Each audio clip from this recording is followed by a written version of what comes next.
भूतेर्महद्भिर्य इमा पुरो विभुः निर्मायशेते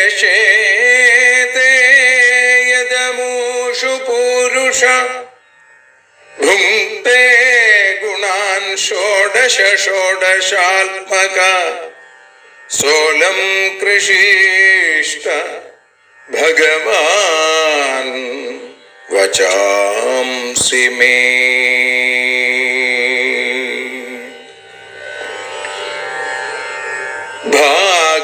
ഭാഗവതത്തെ അറിയാൻ ഈ ഭാഗവതത്തിൽ അലിയാൻ, ഭാഗവതത്തെ അറിയാൻ ശ്രീമദ് ഭാഗവതത്തിൽ അലിയാൻ, ലക്ഷ്യമതും മാത്രം ഹരിയിൽ ഭക്തിയുണർത്തും സംഗീതം ഹരിനാമലഹരി സൗഭാഗ്യം. ഭാഗവതത്തെ അറിയാൻ ഭാഗവതത്തിൽ അലിയാൻ.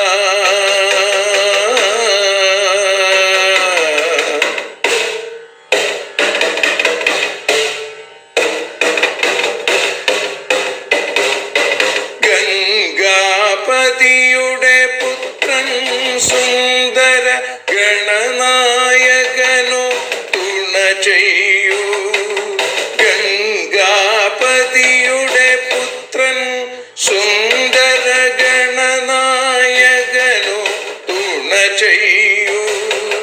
വീണയിൽ സംഗീത സാഗരം തീർക്കുന്ന വാണീദേവിയും കാക്കേണേ എന്നിൽ ഭാഗവത കഥ നിറയേണേ. ഭാഗവതത്തെ അറിയാൻ ഭാഗവതത്തിൽ അലിയാൻ.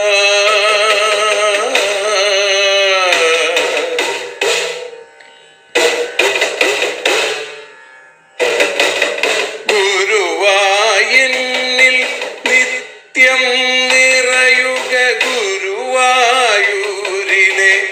ശ്രീകൃഷ്ണ.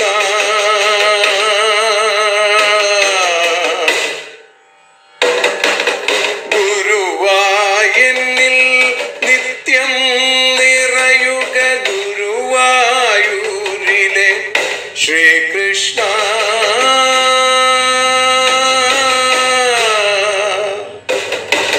ഹരേ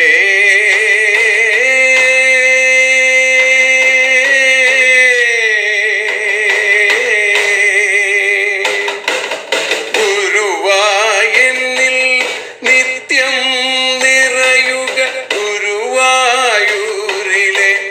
ശ്രീകൃഷ്ണ. കണ്ഠം തന്നിൽ ഗാനം നിറയാൻ കണ്ണാ നീ താൻ തുണയേകു. എന്നിൽ ഭാഗവത കഥ നിറയേണേ.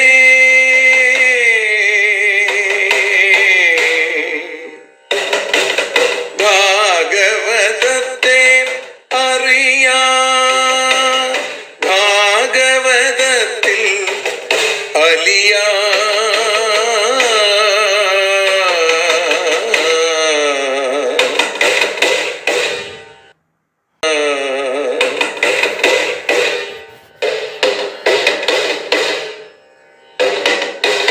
ആദ്യത്തെ ഗുരുവായൂരന്റെ അച്ഛനുപാദ നമസ്കാരം. ആദ്യത്തെ ഗുരുവായൂരനുടെ അച്ഛനുപാദ നമസ്കാരം. അമ്മിഞ്ഞപ്പാൽ മധുരം നൽകിയ അമ്മേ നീ വരമേകേണേ. എന്നിൽ ഭാഗവത കഥ നിറയേണേ.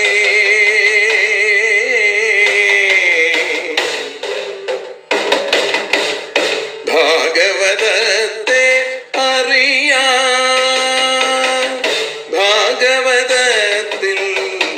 അലിയാ.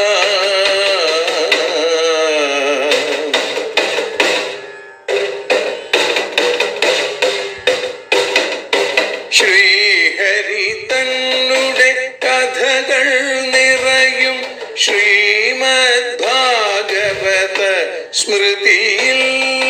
ശ്രീഹരി തന്നുടെ കഥകൾ നിറയും ശ്രീമദ് ഭാഗവത സ്മൃതിയിൽ. ശ്രീകൃഷ്ണാനിൻ കീർത്തനമലരുകൾ ശ്രീപാദത്തിൽ അർച്ചിക്കാം. എന്നിൽ ഭാഗവത കഥ നിറയേണേ.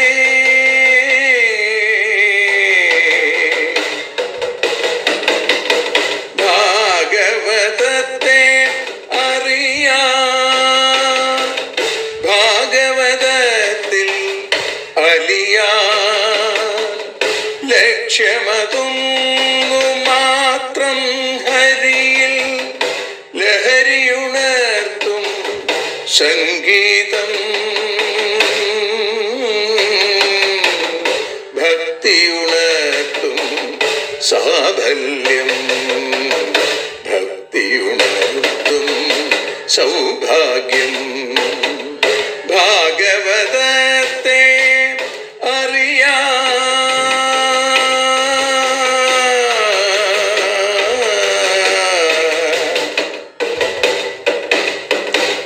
ഭാഗവതത്തിൽ അലിയാ.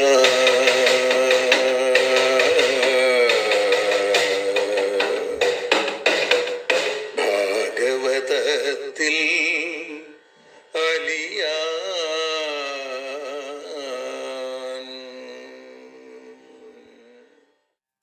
സർവത്ര ഗോവിന്ദനാമ സങ്കീർത്തനം. ഗോവിന്ദ ഗോവിന്ദ. ഹര ഹര നമ പാർവതീപതയേ. ഹര ഹര മഹാദേവ. ജാനകീകാന്തസ്മരണം. ജയ് ജയ് രാമ രാമ. ഗോപികാ ജീവനസ്മരണം. ഗോവിന്ദ ഗോവിന്ദ. കഥാമയിം ഭാഗവതാഭിധാനാം ഹരേ തനും തേ ചരിതൈസ്ത്വദീയൈ. യഥാമതി ത്വൽപരിതോഷകാമസ്തൗമി. പ്രസീദാച്യുത മാരുതേശ. പൊന്നുഗുരുവായൂരപ്പനായി മിന്നിത്തിളങ്ങുന്ന ആ ശ്രീകൃഷ്ണ പരമാത്മാവിൻ്റെ അനിതര സാധാരണമായ കൃപാകടാക്ഷം ഒന്നുകൊണ്ട് മാത്രം ഭഗവാന്റെ ആ കാരുണ്യം അനുഭവിച്ചും കൊണ്ട് ആ കാരുണ്യത്തിൻ്റെ ഒരു അനുഭവം കൂടി നിങ്ങളുമായി പങ്കുവച്ചിട്ടാണ് ഇന്ന് ഈ ശ്രീമദ് ഭാഗവതം അറിയാൻ അലിയാൻ എന്ന അക്ഷരപൂജ ആരംഭിക്കുന്നത്.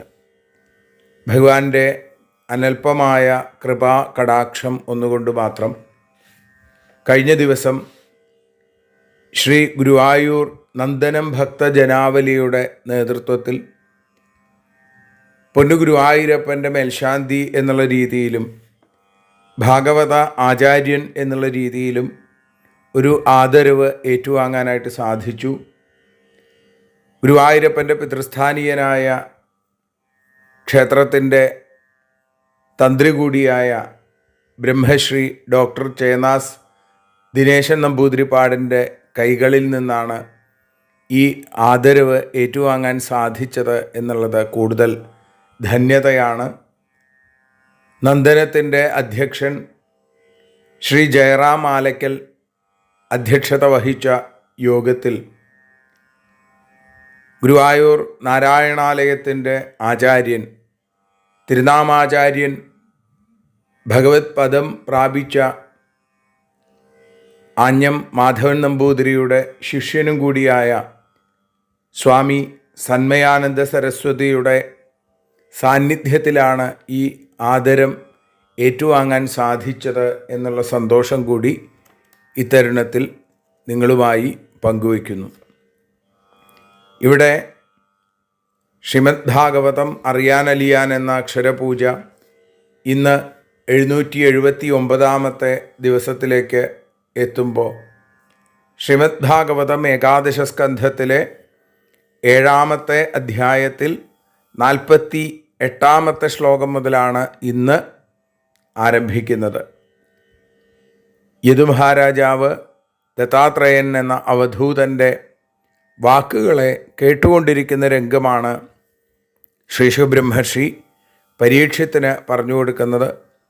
അതാണ് ഉദ്ധവന് ഭഗവാൻ സാക്ഷാൽ ശ്രീകൃഷ്ണ പരമാത്മാ തൻ്റെ ഉപദേശമായി ഉദ്ധവഗീതയായി പകർന്നു കൊടുത്തുകൊണ്ടിരിക്കുന്നത്. അതാണ് ശൗനകാദി ഋഷീശ്വരന്മാർക്ക് സൂത പൗരാണിക നൈമിഷാരണ്യത്തിൽ പറഞ്ഞു കൊടുത്തത്. അതിനെയാണ് നമ്മളും ഇപ്പോൾ ദാ ഈ രൂപത്തിൽ അനുസ്മരിച്ചുകൊണ്ടിരിക്കുന്നത്. ഇവിടെ പൃഥിവി, വായു, ആകാശ, ആപ, അഗ്നി ഇങ്ങനെ 5 ഗുരുനാഥന്മാർ, 24 ഗുരുനാഥന്മാരിൽ ഈ 5 ഗുരുനാഥന്മാരുടെ കാര്യമാണ് നമ്മൾ കഴിഞ്ഞ 2 ദിവസങ്ങളിലായി കേട്ടത്. ഇനി ചന്ദ്രൻ, സൂര്യൻ, അതേപോലെ ഒരു മാടപ്രാവ്, ഇതിൻ്റെയൊക്കെ കഥകളാണ്, അല്ലെങ്കിൽ അതിൽ നിന്ന് താൻ എന്തു പഠിച്ചു എന്നാണ് ദത്താത്രേയൻ എന്ന അവധൂതൻ തൻ്റെ ഗീതയിലൂടെ നമുക്ക് പറഞ്ഞു തരുന്നത്. ചന്ദ്രനിൽ നിന്ന് പഠിച്ചു. വിസർഗാദ്യാ ശ്മശാനാന്ത ഭാവാ ദേഹസ്യനാത്മന കലാനാമിവ ചന്ദ്രസ്യ കാലേനാവ്യക്തവർത്തമന. വിസർഗാദ്യ ആധാനം ആദിയായും, ശ്മശാനാന്ത മരണം അവസാനവുമായിട്ടുള്ള ഭാവ അവസ്ഥകൾ, അവ്യക്തവർമ്മനാം കാലേന അസ്പഷ്ടഗതിയോടുകൂടിയ കാലത്താൽ, ദേഹസ്യ ദേഹത്തിനാണ്, ആത്മനഃ എന്ന ആത്മാവിനല്ല, കലാനാം ഇവ ചന്ദ്രസ്യ എന്ന കലകൾക്കെന്നതുപോലെ ചന്ദ്രനല്ല. അപ്പം ചന്ദ്രനിൽ നിന്ന് എന്ത് പഠിച്ചു? ജനനം മുതൽ മരണം വരെയുള്ള നമ്മുടെ വൃദ്ധിക്ഷയ ഭാവങ്ങൾ ഇങ്ങനെയാണല്ലോ അല്ലേ? ഉണ്ടാവുക, വളരുക, ക്ഷയിക്കുക, നശിക്കുക, ഇങ്ങനെയുള്ള ഒരവസ്ഥയുണ്ട്. പക്ഷേ ഇതൊക്കെ എല്ലാത്തിലും അറിയാൻ കഴിയാത്ത തരത്തിൽ അവ്യക്തവർത്തന അസ്പഷ്ടഗതിയോടുകൂടിയ കാലത്തിൻ്റെ പ്രത്യേകത കൊണ്ടാണ്. ഈ വികാരങ്ങൾ ഒക്കെ തന്നെ ദേഹത്തിനാണ്, ആത്മാവിനല്ല. ചന്ദ്രൻ എപ്പോഴും ഒരേ വൃത്തത്തിൽ തന്നെയാണ് ഇരിക്കുന്നത്. ചന്ദ്രനൊരു വ്യത്യാസമില്ല. പക്ഷേ ആ കലകൾ ചിലപ്പോൾ ക്ഷയിക്കണു, ചിലപ്പോൾ വർദ്ധിക്കണു. അത് ശുക്ലപക്ഷത്തിൽ വലുതായി വലുതായി വലുതായി വന്ന് പൗർണമിയുടെ ദിവസം എത്തുമ്പോഴേക്കും പൂർണ്ണതയിലേക്ക് എത്തണു. പിന്നീട് കൃഷ്ണപക്ഷത്തിലേക്ക് കടക്കുമ്പോൾ താഴേക്ക് താഴേക്ക് താഴേക്ക് പോയി അമാവാസിയുടെ അന്ന് ചന്ദ്രനെ നമുക്ക് കാണാനേ സാധിക്കണില്ല. സത്യത്തിൽ ചന്ദ്രനില്ലാതെയാവണുണ്ടോ? ഇല്ല. ചന്ദ്രനല്ല ഇല്ലാതെയാവണത്, ചന്ദ്രൻ്റെ കലകൾക്കാണ് ദോഷം സംഭവിക്കുന്നത്. ഇതേപോലെ ആത്മാവിന് നാശമില്ല, ദേഹത്തിന് ആണ് നാശം എന്ന്, ദേഹധർമ്മങ്ങളാണ് ഇത് എന്ന് ഞാൻ ചന്ദ്രനിൽ നിന്ന് പഠിച്ചു.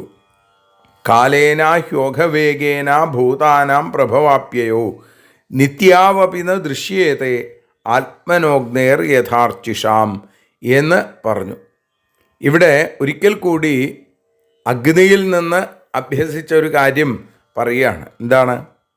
ഓഘവേഗേന പ്രവാഹം പോലെ പാഞ്ഞുകൊണ്ടിരിക്കുന്ന കാലേന കാലത്താൽ, ഭൂതാനാം പ്രഭവാപ്യയോ ഭൂതങ്ങളുടെ ഉൽപ്പത്തിനാശങ്ങൾ, നിത്യവും അപി എപ്പോഴും സംഭവിച്ചുകൊണ്ടിരിക്കുന്നുണ്ട് എന്നാണ്.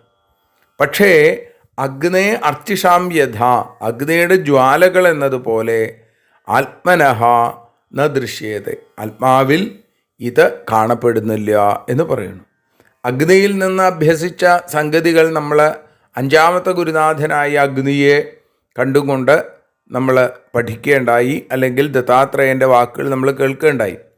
ഇപ്പോൾ ഇതാ ചന്ദ്രനെക്കുറിച്ച് പറഞ്ഞതിന് ശേഷം വീണ്ടും അഗ്നിയെക്കുറിച്ച് ഒന്നുകൂടി പറയുകയാണ്. അഗ്നിയിൽ നിന്ന് എന്ത് പഠിച്ചു? അല്ലെങ്കിൽ ഈ ഇവിടെ പറയണു, അഗ്നിയെ ഉദ്ദേശിച്ചുകൊണ്ട് ദേഹങ്ങളുടെ ക്ഷണഭംഗുരമായ അവസ്ഥയെ ഒന്നുകൂടി പറയുകയാണ്. ജ്വലിച്ചുകൊണ്ടിരിക്കുന്ന അഗ്നി, അതിൻ്റെ ജ്വാലകൾ ഉണ്ടാവണു നശിക്കണു അങ്ങനെയാണ്. അങ്ങനെ അല്ലെങ്കിൽ ഈ തിരിക്കും എണ്ണയ്ക്കും നാശം സംഭവിക്കാൻ അവകാശമില്ല. തിരി കത്തിക്കൊണ്ടിരിക്കുമ്പോൾ സത്യത്തിൽ എന്താണ് അവിടെ സംഭവിച്ചു കൊണ്ടിരിക്കുന്നത്? ആ തിരി നശിച്ചുകൊണ്ടിരിക്കുകയാണ് എന്നാണ്.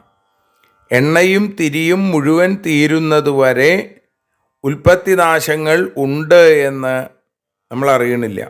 ഇതേപോലെ ആ എണ്ണയും തിരിയും തീർന്നു എന്ന് നമുക്കറിയാം. ഇതേപോലെ ആത്മസംബന്ധമായിരിക്കുന്ന ദേഹത്തിലും നിമിഷം തോറും പുതിയ ഭാഗങ്ങൾ ചേരുകയും പലതും നശിക്കുകയും ചെയ്തുകൊണ്ടിരിക്കണം. ഉദാഹരണം പറഞ്ഞാൽ, ഒരിക്കൽ ഒരു സമയത്ത് നമ്മൾ ഭക്ഷണം കഴിച്ചു. കുറച്ച് കഴിഞ്ഞാൽ വീണ്ടും ഭക്ഷണം വേണം എന്ന് തോന്നുന്നു. കാരണം എന്താ? ആദ്യം കഴിച്ച ഭക്ഷണത്തിൻ്റെ സാരാംശം പാകം വന്ന് രക്തമായി പരിണമിച്ച് ദേഹത്തോട് ചേർന്നു, അല്ലേ? ആ സ്ഥലത്ത് മുമ്പുണ്ടായിരുന്ന രക്തമാംസാദികൾ നമ്മുടെ ആ പ്രാണൻ്റെ ഉച്ഛ്വാസ നിശ്വാസങ്ങൾക്ക് അനുസരിച്ച് വിയർപ്പായും മറ്റു മാലിന്യങ്ങളായും ഒക്കെ നശിച്ചു പോണു. പക്ഷേ ഈ കാലത്തിൻ്റെ വേഗത സാധാരണ രീതിയിൽ നമുക്ക് മനസ്സിലാക്കാൻ സാധിക്കില്ല. അതുകൊണ്ട് കാലത്തിൽ ഒരു നിമിഷ നേരമെങ്കിലും ഈ വികാരം ദേഹത്തിൽ സംഭവിക്കാതിരിക്കുന്നില്ല. പക്ഷെ നിത്യേന കണ്ടുകൊണ്ടിരിക്കുന്ന ദേഹത്തിൽ ഈ മാറ്റം നമുക്ക് പെട്ടെന്ന് അറിയാൻ സാധിക്കുന്നില്ല. എന്നാൽ കുറച്ചു കാലം കഴിയുമ്പോൾ നമുക്ക് ഈ മാറ്റം മനസ്സിലാവുന്നുണ്ട്. ഒരു 2 കൊല്ലം, അതല്ലെങ്കിൽ ഒരു 4 കൊല്ലം 5 കൊല്ലമൊക്കെ കഴിഞ്ഞിട്ട് കാണുമ്പോൾ നമ്മളെന്തു പറയും? ശരീരം വ്യത്യാസം വന്നിരിക്കണു. എന്തു പറ്റി? വണ്ണം കുറഞ്ഞുല്ലോ, കൂടിയില്ലോ എന്നൊക്കെ പറയും. അത് മുൻസ്ഥിതിയിൽ നിന്ന് വ്യത്യസ്തമാണ് എന്ന് വളരെ സ്പഷ്ടമായിട്ട് നമുക്ക് കാണാൻ സാധിക്കണു. അതേപോലെ ഈ അഗ്നി പ്രതിനിമിഷം ഉണ്ടാവുകയും നശിക്കുകയും ചെയ്യുന്നത് പോലെ ദേഹവും അതേ ഇത്തരത്തിൽ ഉണ്ടാവുകയും നശിക്കുകയും ചെയ്തുകൊണ്ടിരിക്കുന്നു. ഇത് ഞാൻ അഗ്നിയിൽ നിന്ന് പഠിച്ചതാണ് എന്ന് ദത്താത്രേയൻ യദുമഹാരാജാവിന് പറഞ്ഞു കൊടുക്കുന്നു, ഉദ്ധവന് ഭഗവാനും. പിന്നെ ഗുണൈർഗുണാനുപാദത്തെ യഥാകാലം വിമുഞ്ചതി നതേഷു യുജ്യത്തെ യോഗി ഗോഭിർഗ ഇവ ഗോപതി. ഇനി സൂര്യനിൽ നിന്ന് താൻ എന്താണ് പഠിച്ചത്? അതാണ് 2 ശ്ലോകങ്ങളിലൂടെ പറഞ്ഞത്. ഗുണൈഹി ഗുണാൻ യഥാകാലം ഉപാദത്തെ. ഇന്ദ്രിയങ്ങളെ കൊണ്ട് വിഷയങ്ങളെ കാലാനുസരണം സ്വീകരിക്കണു. പിന്നെ അതിനുശേഷം വിമുഞ്ചതി, അതിനെ വിടണു. ഏതുപോലെ? ഗോപതി എന്ന് പറഞ്ഞാൽ സൂര്യൻ. ഗോഭി ഗ ഇവ, കിരണങ്ങളെ കൊണ്ട് ജലത്തെ എന്നതുപോലെ യോഗി, ആ ആത്മധ്യാനപരനായിരിക്കുന്ന ആത്മാരാമനായിരിക്കുന്ന ഒരാൾ തേഷു ന യുജ്യതയെ, ആ വിഷയങ്ങളിൽ ചേരണില്ല. സൂര്യൻ ഉഷ്ണകാലത്ത് വേനൽക്കാലത്തൊക്കെ എന്ത് ചെയ്യണു? കിരണങ്ങൾ കൊണ്ട്, തൻ്റെ രശ്മികൾ കൊണ്ട്, അതിൻ്റെ ചൂട് കൊണ്ട് സമുദ്രത്തിൽ നിന്നും ജലത്തെ ആകർഷിക്കണു. എന്നിട്ട് വർഷകാലാവുമ്പോഴോ അതിനെ തിരിച്ച് ആ വർഷമായി മഴയായി പെയ്യണു. അപ്പം ഞാൻ ജലത്തെ സ്വീകരിച്ചവനാണ്, ഞാൻ ജലത്തെ വിട്ടുകൊടുക്കുന്നവനാണ് എന്ന അഭിമാനം ഒരിക്കലും സൂര്യനില്ല. അപ്പം ഇതേപോലെ ആവണമെന്നാണ്. ആത്മധ്യാനപരനായിരിക്കുന്ന ആത്മാരാമനായിരിക്കുന്ന ഒരു ജ്ഞാനിയായ യോഗി കണ്ണുകൊണ്ട് കാണുന്നതും ചെവി കൊണ്ട് കേൾക്കുന്നതും ത്വക്കുകൊണ്ട് അനുഭവിക്കുന്നതുമായിട്ടുള്ള ശബ്ദാദി വിഷയങ്ങൾ അതിനെ സ്വീകരിക്കണു. ആവശ്യക്കാർ വരുമ്പോൾ അതിനെ തിരിച്ചു കൊടുക്കുകയും ചെയ്യണു, ഉപദേശിക്കുകയും ചെയ്യണു. ഇത്രയേ ഉള്ളൂ എന്നാണ്. എന്നാൽ ഞാനാണ് ഉപദേശിക്കുന്നവൻ, ഞാനാണ് അവർക്ക് ഈ കാര്യങ്ങളൊക്കെ പറഞ്ഞു കൊടുത്തത് എന്ന അഭിമാനം ഒരിക്കലും ഉണ്ടാവരുത്. അങ്ങനെ ഉണ്ടാവാതിരിക്കുമ്പോഴാണ് ആനന്ദം ഉണ്ടാവുക. ഇപ്പം സൂര്യനിൽ നിന്ന് ഞാൻ അതാണ് പഠിച്ചത്. സൂര്യൻ ജലത്തെ സ്വീകരിക്കണു, മഴയായി കൊടുക്കണു. എന്നാൽ ഇതിൻ്റെ ഒരു അഭിമാനം സൂര്യനെ ബാധിക്കുന്നില്ല. ഇതേപോലെ ആവണം എന്ന് സൂര്യനിൽ നിന്ന് ഞാൻ പഠിച്ചു. ബുദ്ധ്യത്തെ സ്വേന ഭേദേന വ്യക്തിസ്ഥ ഇവ തദ്ഗത ലക്ഷ്യത്തെ സ്ഥൂലമതിഭിരാത്മാചാവസ്ഥിതോർക്കവൽ. വ്യക്തിസ്ഥ, ഈ ജലം തുടങ്ങിയ ആ ജലമൊക്കെ നിറച്ചു വെച്ചിട്ടുള്ള നിരവധി പാത്രങ്ങൾ ഭൂമിയിൽ, അതിലേക്ക് പ്രതിഫലിക്കണു എന്ത്? സൂര്യൻ. അർക്ക ഇവ, ആ പ്രതിഫലിക്കുന്ന സൂര്യൻ എന്ന പോലെ സ്വേനഭേദേന, പ്രതിബിംബസ്ഥാനത്തിൻ്റെ ഭേദം കൊണ്ട് എന്തിലെയാണോ നമ്മൾ പ്രതിബിംബിക്കപ്പെടുന്നത് അതിൻ്റെ ആ സ്വരൂപമായിട്ടാണ് സൂര്യനെ നമുക്ക് കാണുക. ഇതേപോലെ സ്ഥൂലമതിഭി, ആലോചനാശക്തി ഇല്ലാത്തതുകൊണ്ട് നമ്മളും അങ്ങനെ വിചാരിക്കുന്നു. അപ്പോൾ അതുകൊണ്ട് ജലാധിസ്ഥാനങ്ങളിൽ പ്രവേശിച്ചവനായി അറിയപ്പെടുന്നു. അർക്കവത്ത്, സൂര്യനെ എന്നതുപോലെ ആത്മാച അവസ്ഥിത, ആത്മാവും സ്ഥിതി ചെയ്യുന്നു. സത്യത്തിൽ എത്ര സൂര്യനുണ്ട്? ഒരു സൂര്യനേ ഉള്ളൂ. എന്നാൽ എല്ലാവർക്കും ഓരോ ജലാധിസ്ഥാനങ്ങളിൽ ആ സൂര്യൻ്റെ പ്രതിബിംബം കാണുമ്പോൾ അത് വേറെ വേറെയായി തോന്നുന്നു. ഇവിടെ കുളത്തിലൊരു സൂര്യൻ, കിണറ്റിലൊരു സൂര്യൻ, പാത്രത്തിലൊരു സൂര്യൻ. അത് ഈ വേറെ വേറെ കാണുമ്പോൾ നമ്മൾ വിചാരിക്കണു ഇതാ വെള്ളത്തിൽ സൂര്യൻ. സത്യത്തിൽ വെള്ളത്തിൽ സൂര്യനില്ല. ആലോചിക്കാൻ ശക്തിയില്ലാത്ത ആളുകൾ പ്രതിബിംബത്തെ ബിംബമായി കണക്കാക്കുന്നു. ഭേദഹീനനായി ആ സർവാത്മാവായിരിക്കുന്ന ഭഗവാൻ ഓരോ ശരീരത്തിൽ ഈ പ്രതിബിംബ രൂപത്തിൽ ഈശ്വരൻ ഓരോ ശരീരത്തിലും പ്രതിബിംബിക്കുകയാണ് ചെയ്യുന്നത്. സത്യത്തിൽ ഭഗവാനേ ഉള്ളൂ. എന്നാൽ ശരീരത്തിൽ ഞാനെന്ന ബോധമുള്ള ആളുകൾ ഞാൻ വേറെ അത് വേറെ എന്നിങ്ങനെ ഭേദം കാണുന്നു. സത്യത്തിൽ ഇത് സൂക്ഷ്മമായ ആലോചനാശക്തി ഇല്ലാത്തത് കൊണ്ട് തോന്നുന്നതാണ്. എല്ലാത്തിലും പരിപൂർണമായി വിളങ്ങിക്കൊണ്ടിരിക്കുന്ന ഈശ്വരന് നാനാത്വമുണ്ടെന്ന് കാണിക്കാൻ ഈ ഭ്രാന്തിജ്ഞാനം മതിയാവില്ല. ആത്മാവ് ഏകനാണ്, എല്ലാത്തിലും പരിപൂർണ സ്വരൂപനാണ് എന്നുള്ള കാര്യം ഞാൻ സൂര്യനിൽ നിന്ന് പഠിച്ചു. സൂര്യൻ ഒരേ ഒരു സൂര്യൻ, ആ സൂര്യൻ്റെ പ്രതിബിംബങ്ങളാണ് നമ്മൾ പല ജലാശയങ്ങളിലും കാണുന്നത്. ഇതേപോലെ ഒരേ ഒരു ഈശ്വരൻ, ആ ഈശ്വരനാണ് ഓരോ ജീവനിലും അവിടെ ശക്തിസ്വരൂപമായി നമ്മുടെയൊക്കെ ഇന്ദ്രിയങ്ങളെയും മനസ്സിനെയൊക്കെ പ്രവർത്തിപ്പിക്കുന്ന ആജ്ഞാചാലക ശക്തിയായി നിലനിൽക്കുന്നത് എന്ന് സൂര്യനിൽ നിന്ന് ഞാൻ പഠിച്ചു. അടുത്തതായി പറയുകയാണ്, പിന്നെ എന്താ പഠിച്ചത്? അത് ആ മാടപ്രാവിനെ കുറിച്ചാണ് എന്ന് പറയുന്നു. വളരെ വിശേഷമായിട്ടുള്ള ഭാഗമാണ് മാടപ്രാവിൻ്റെ കഥ. വളരെയധികം ശ്ലോകങ്ങളെ കൊണ്ടാണ് അത് വർണ്ണിക്കുന്നത്. അതിൻ്റെ തുടക്കത്തിലെ ചില ശ്ലോകങ്ങളാണ് ഇന്ന് നമ്മൾ അനുസ്മരിക്കുന്നത്. പറയുന്നു, നാതിസ്നേഹ പ്രസംഗോവ കർത്തവ്യ ക്വാപികേനചിൽ കുറുവൻ വിന്ദേത സന്താപം കപോത ഇവ ദീനധി. ഏതുപോലെ, കേനചിൽ ഏതൊരുത്തനാലും ക്വാപി അതിസ്നേഹ പ്രസംഗ വാ ന കർത്തവ്യ. ഏതൊരുത്തനും ഒരു സ്ഥലത്തും അധിക സ്നേഹമോ അത്യന്തമായ ചേർച്ചയോ ന കർത്തവ്യ ചെയ്യരുത് എന്നാണ്. കുറുവൻ ചെയ്താലോ ദീനധീ കപോത ഇവ സന്താപം വിന്ദേത. അപ്പം എന്തുണ്ടാവും? ഈ കപോതം എന്ന് പറഞ്ഞാൽ മാടപ്രാവിനെ പോലെ എന്തുണ്ടാവണു? സന്താപം, ദുഃഖമുണ്ടാവും എന്നാണ്. ഒന്നിലും ഒരിക്കലും അധിക സ്നേഹം വയ്ക്കരുത്, ചേർച്ചയോടുകൂടി ഇരിക്കരുത്. മമതാലംബിയായി കഴിഞ്ഞാൽ അത് ദുഃഖത്തിന് കാരണമാണ് എന്ന് പറയുന്നു. ദുഃഖത്തിൽ നിന്ന് മോചനം കിട്ടണമെങ്കിൽ എന്ത് വേണം? മമത ഇല്ലാതെ ഇരിക്കണം.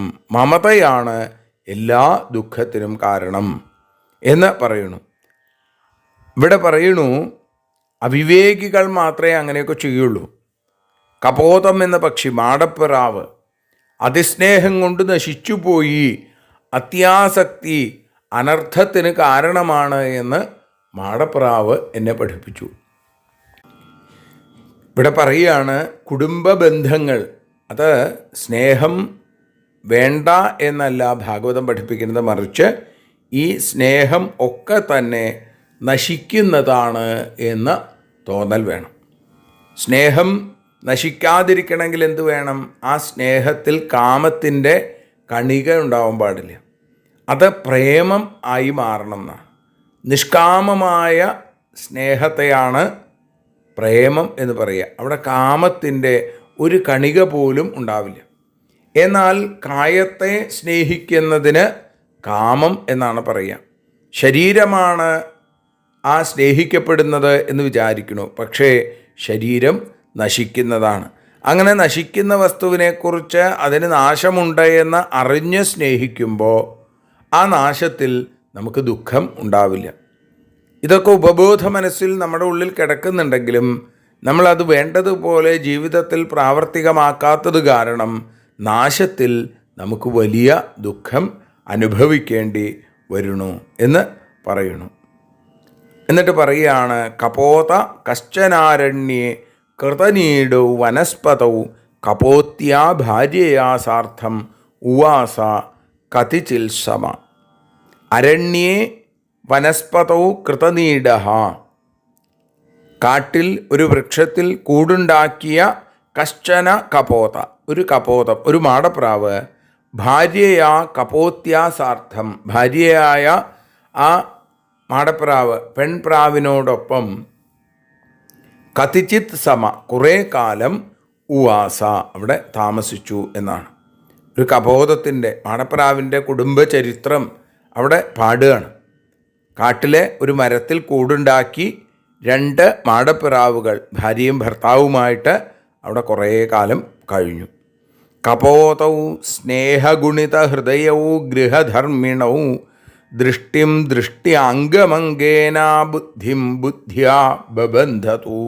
സ്നേഹഗുണിത ഹൃദയവും, സ്നേഹം കൊണ്ട് കെട്ടപ്പെട്ട ആ മുറുക്കപ്പെട്ട മനസ്സോടുകൂടിയവർ, ഗൃഹധർമ്മിണവും, ഗൃഹസ്ഥാശ്രമധർമ്മത്തെ സ്വീകരിച്ചവർ ആയിട്ടുള്ള ആ കപോതവും, കപോതിയും കപോതവും രണ്ടുപേരും ദൃഷ്ടിം, കണ്ണിനെ, ദൃഷ്ടിയ, കണ്ണിനോടും, അംഗം അംഗേന, ദേഹത്തെ ദേഹത്തോടും, ബുദ്ധിയെ ബുദ്ധിയോടും ബന്ധിച്ചു എന്ന് പറയുന്നു. ഭാര്യാഭർത്താക്കന്മാരായ കപോതപക്ഷികൾ അന്യോന്യമുണ്ടായ സ്നേഹം കൊണ്ട് 3 ശ്ലോകങ്ങളെ കൊണ്ടാണ് ഈ സ്നേഹത്തെ വർണ്ണിക്കുന്നത്. ഒരു സ്നേഹാധിക്യം കൊണ്ട് മനസ്സ് ബന്ധിക്കപ്പെട്ടു. ഗൃഹസ്ഥാശ്രമികൾ അനുഭവിക്കുന്ന സുഖത്തിൽ താല്പര്യം കാണിച്ചുകൊണ്ട് അവർ കണ്ണിനെയും ദേഹത്തെയും ബുദ്ധിയെയും ഒക്കെ തൻ്റെ ആ ദമ്പതികളിൽ മറ്റേ പക്ഷിയുമായി ചേർത്ത് വച്ചു.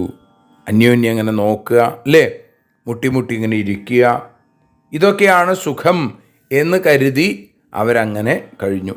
എപ്പോഴൊക്കെ ശയ്യാസനാടനസ്ഥാന വാർത്താ ക്രീഡാശനാദികം മിഥുനീഭൂയ വിസ്രബ്ധൗ ചേരതുർവനരാജിഷു. വിസ്രബ്ധൗ, വിശ്വാസമുള്ളവർ. ഇപ്പോൾ മിഥുനീഭൂയ, 2 പേരും ചേർന്ന് വനരാജിഷു, ഓരോ വനപ്രദേശത്തിലും ശയ്യാസനാടനസ്ഥാന വാർത്താ ക്രീഡാശനാദികം, കിടക്കുക, ഇരിക്കുക, സഞ്ചരിക്കുക, സ്ഥാനം മാറുക, സംസാരിക്കുക, കളിക്കുക, ഭക്ഷിക്കുക, ഇതൊക്കെ എപ്പോഴും ഒരുമിച്ചേ ചെയ്തിരുന്നുള്ളൂ എന്നാണ് ഈ മാടപ്രാവുകൾ. അത്രയാണ്. മരണമുണ്ടെന്നോ അല്ലെങ്കിൽ ഈ ബന്ധത്തിന് ഇനി ഒരവസാനമുണ്ടാകുമെന്നോ നാശമുണ്ടാകുമെന്നോ ഒന്നും കരുതാതെ അവർ വലിയ വിശ്വാസത്തോടുകൂടി ഒരുമിച്ച് ജീവിച്ചു. എല്ലാ സമയത്തും ഒരുമിച്ച് എന്നാണ്. ഒരുമിച്ച് കിടക്കുക, ഒരുമിച്ചിരിക്കുക, വർത്തമാനം പറയുക, സഞ്ചരിക്കുക, കളിക്കുക, ഇങ്ങനെ പ്രവൃത്തികൾ മുഴുവൻ പരസ്പരം വിശ്വസിച്ചും കൊണ്ട് ചെയ്യണു. എന്നിട്ട് പറയുകയാണ് പരീക്ഷത്തെ, യം യം വാഞ്ചതി സാരാജം സ്തർപ്പയന്ത്യനുകമ്പിത തം തം സമനയൽ കാമം കൃച്ഛ്രേണാപ്യജിതേന്ദ്രിയ. പരീക്ഷത്തിന് ശ്രീ ശുകബ്രഹ്മർഷിയും അതേപോലെ ഉദ്ധവന് ഭഗവാനും യദുമഹാരാജാവിന് ദത്താത്രേയനും പറഞ്ഞു കൊടുക്കുകയാണ്. ദത്താത്രേയൻ പറയുകയാണ്, രാജാവേ, തർപ്പയന്തി അനുകമ്പിത സാ കപോതി. ആ ലാളന അനുഭവിച്ചും കൊണ്ട് ഭർത്താവിനാൽ ദയ വിചാരിക്കപ്പെട്ടുകൊണ്ടിരിക്കുന്ന ആ പെൺപക്ഷി യം യം വാഞ്ചതി, എന്താണോ ആഗ്രഹിക്കുന്നത്, അജിതേന്ദ്രിയ, ഇന്ദ്രിയജയമില്ലാത്ത ആ കപോതം, തം തം കൃച്ഛ്രേണ അപി, അതിനെയൊക്കെ തന്നെ കുറച്ച് ബുദ്ധിമുട്ടിയിട്ടാണെങ്കിലും സമനയൽ കൊണ്ടുവന്ന് കൊടുത്തു എന്ന് പറയുന്നു. ഇവിടെ ഇന്ദ്രിയജയം നേടാതിരിക്കുന്ന മനുഷ്യർ ഈ പക്ഷികളെപ്പോലെ, കാരണം കപോതി ഈ മാടപ്രാവ് പെൺപ്രാവ് എന്താണോ ആഗ്രഹിക്കുന്നത് അത് എത്ര കഷ്ടപ്പെട്ടാലും അവൾക്ക് കൊടുക്കുക എന്നുള്ളത് ആൺപ്രാവിൻ്റെ ആ കപോതത്തിൻ്റെ ജീവിത ലക്ഷ്യമായി മാറി. അതൊക്കെ സാധിപ്പിക്കും.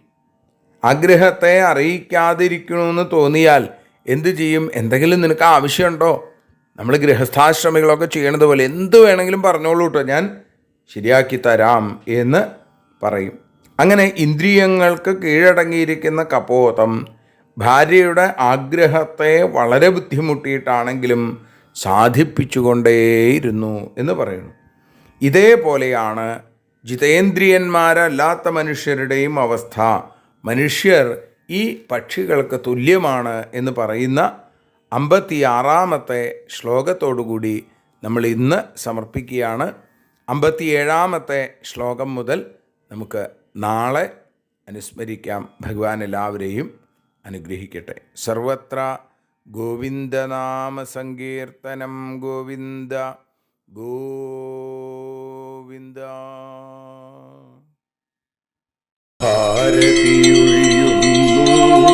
ഞങ്ങൾ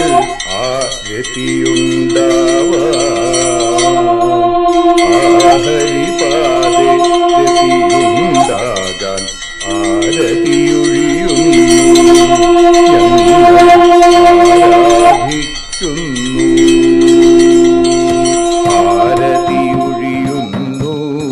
ഞങ്ങൾ ആരതിയുണ്ടാവാൻ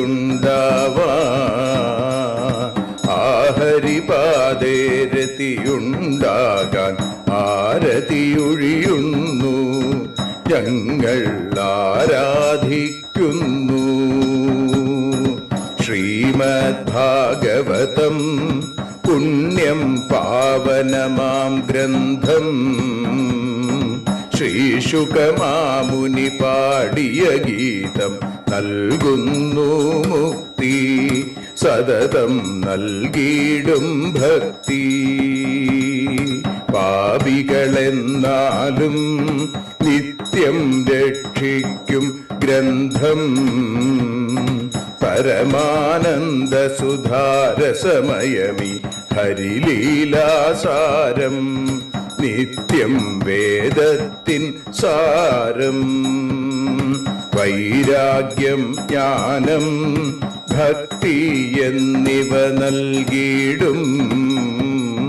വൈകല്യങ്ങൾ തീർത്തിയിടുന്നൊരു സുന്ദരമാം ഗീതം. നിത്യം നൽകും കൈവല്യം.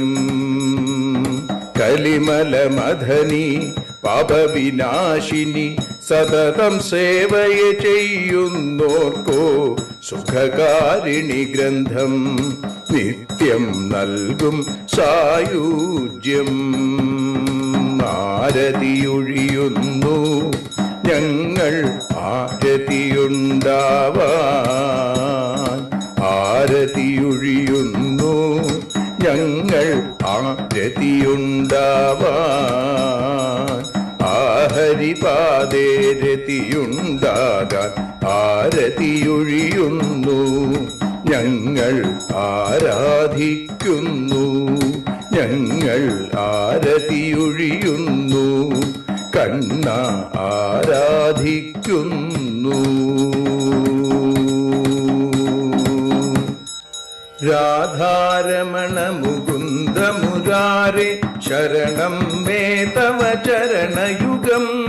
പവനപുരേശ രാധാ കൃഷ്ണ ശരണം മേ തവ ചരണയുഗം. മീനായി മണ്ണിൽ പിറന്നൊരു ദേവ ശരണം മേ തവ ചരണയുഗം.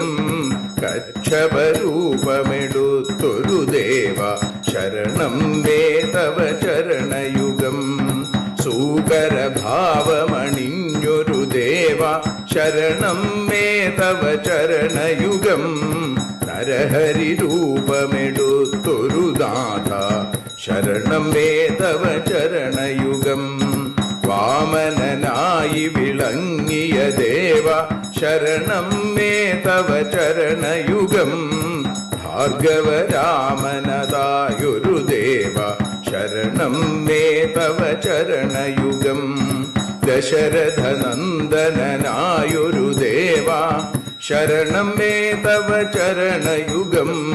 ബലമേറുന്നൊരു രാമനാഥ ശരണം മേ തവ ചരണയുഗം. ദേവകി നന്ദന വസുദേവാത്മജ ശരണം മേ തവ ചരണയുഗം. യശോദതനയാ സുന്ദരരൂപ ശരണം മേ തവ ചരണയുഗം. ദ്വാരകവാസാരുക്മിണികാന്ത ശരണം മേ തവ ചരണയുഗം. കലികാലത്തിൽ കൽക്കിയും നീയേ ശരണം മേ തവ ചരണയുഗം. രാധാരമണ മുകുന്ദ മുരാരെ ശരണം മേ തവ ചരണയുഗം. പവനപുരേശ രാധാകൃഷ്ണ ശരണം മേ തവ ചരണയുഗം. ചോറ്റാനിക്കര വാഴും ദേവി ശരണം മേ തവ ചരണയുഗം. സാംബ സദാശിവ ശംഭോ ശങ്കര ശരണം മേ തവ ചരണയുഗം. ഹരിഹരപുത്ര ആശ്രിതമിത്ര ശരണം മേ തവ ചരണയുഗം. സദ്ഗുരുനാഥ ഗുണപരിപൂർണ ശരണം മേ തവ ചരണയുഗം. മൂഷികവാഹന മോദകഹസ്ത ശരണം മേ തവ ചരണയുഗം. ഭക്തജനപ്രിയ ഭാഗവത പ്രിയ ശരണം മേ തവ ചരണയുഗം. രാധാരമണ മുകുന്ദ മുരാരെ ശരണം മേ തവ ചരണയുഗം. ഗുരുപവനപുരേശ രാധാകൃഷ്ണ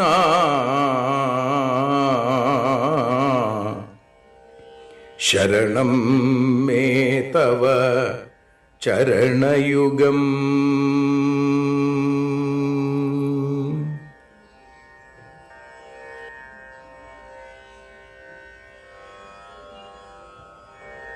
യദക്ഷരപദഭ്രഷ്ടം മാത്രാഹീനം തു യദ്ഭവേൽ തത്സർവം ക്ഷമ്യതാം ദേവ നാരായണ നമോസ്തുതേ. വിസർഗബിന്ദുമാത്രാണി പദപാദാക്ഷരാണി ച ന്യൂനാനി ചാതിരിക്താനി ക്ഷമസ്വ പുരുഷോത്തമ. മന്ത്രഹീനം ക്രിയാഹീനം ഭക്തിഹീനം ജനാർദ്ദന യൽപൂജിതം മയാ ദേവ പരിപൂർണം തദസ്തു തേ. കായേന വാചാ മനസേന്ദ്രിയൈർവാ ബുദ്ധ്യാത്മനാ വാ പ്രകൃതേ സ്വഭാവാൽ കരോമി യദ്യൽ സകലം പരസ്മൈ നാരായണായേതി സമർപ്പയാമി. സ്വസ്തി പ്രജാഭ്യഃ പരിപാലയന്താം ന്യായേന മാർഗേണ മഹീം മഹീഷാ. ഗോബ്രാഹ്മണേഭ്യഃ ശുഭമസ്തു നിത്യം. ലോകാഃ സമസ്താഃ സുഖിനോ ഭവന്തു. ലോകാഃ സമസ്താഃ സുജനാഃ ഭവന്തു. ലോകാഃ സമസ്താഃ ത്വൽഭക്തിരതാഃ ഭവന്തു. സർവേ ഭവന്തു സുഖിനഃ സർവേ സന്തു നിരാമയാം. സർവേ ഭദ്രാണി പശ്യന്തു മാ കശ്ചിൽ ദുഃഖഭാഗ് ഭവേൽ. അസതോ മാ സദ്ഗമയ തമസോ മാ ജ്യോതിർഗമയ മൃത്യോർമാ അമൃതം ഗമയ. ഓം ശാന്തി ശാന്തി ശാന്തി. ഹരി ഓം.